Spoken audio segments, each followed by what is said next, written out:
হাই dear viewers, আপোনালোকক পুনৰবাৰ আজিৰ এই নতুন ভিডিঅ'টোলৈ স্বাগতম জনাইছোঁ। আজিৰ এই ভিডিঅ'টোৰ জৰিয়তে আপোনালোকক আসাম ডাইৰেক্ট ৰিক্ৰুটমেণ্টৰ যি ৰিটাৰ্ণ এক্সাম হৈ গৈছিল তাৰে এখন নতুন আপডেট ওলাইছে। SLRC G3 অৰ্থাৎ state level recruitment commission grade 3ৰ ফালৰ পৰা নতুন নটিচ জাৰি কৰা হৈছে। এই নটিচখনত উল্লেখ কৰিছে যে যিসকল কেণ্ডিডেটে নেকি গ্ৰেড 3 ৰিটাৰ্ণ এক্সামত পাছ কৰিছিল সেইসকল কেণ্ডিডেটৰ স্কিল টেষ্টত যাব লাগিব, সেইসকল কেণ্ডিডেটক স্কিল টেষ্ট দিব লাগিব। তো এইটো গ্ৰেড 3 পৰীক্ষা তিনিটা কেটেগৰী ৱাইজত অনুষ্ঠিত কৰিছিল।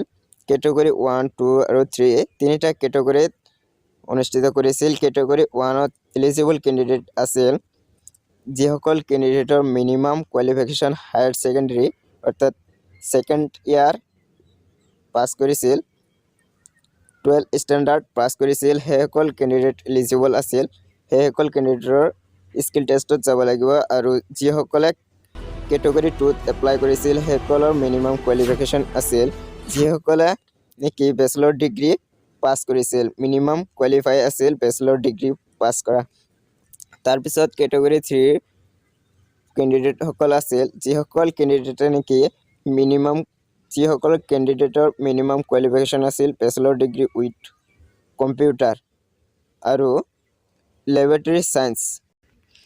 এই তিনিটা কেটেগৰীৰ কেণ্ডিডেটৰ কাৰণে স্কিল টেষ্ট অনুষ্ঠিত কৰিব। তো বন্ধুসকল, ইয়াৰ বাবে এডমিট কাৰ্ড কেতিয়া ৰিলিজ কৰা হ'ব, আপোনালোকে যে স্কিল টেষ্টত যাব আপোনালোকৰ বাবে কেতিয়া এডমিট কাৰ্ডটো ৰিলিজ কৰা হ'ব ইয়াতে চাওক বন্ধুসকল। 14 ডিচেম্বৰ 2022 14 ডিচেম্বৰত এডমিট কাৰ্ড ৰিলিজ কৰা হ'ব। এতিয়ালৈকে এক্টিভ হোৱা নাই লিংক। আবেলি 3 বজাত লিংক এক্টিভ হৈ যাব। আপোনালোকে যেতিয়া নেকি এডমিট কাৰ্ডটো আহি যাব সম্পূৰ্ণ ডিটেইলছটো তেতিয়া চাব পৰা যাব। www.sevaonline.org 3 বজাত আবেলি 3 বজাত নতুন আপডেট আহিব, যেতিয়া আপোনালোকে সম্পূৰ্ণ ডিটেইলছটো চাব পাৰিব। থেংকছ ফৰ ৱাচিং। জয় অসম।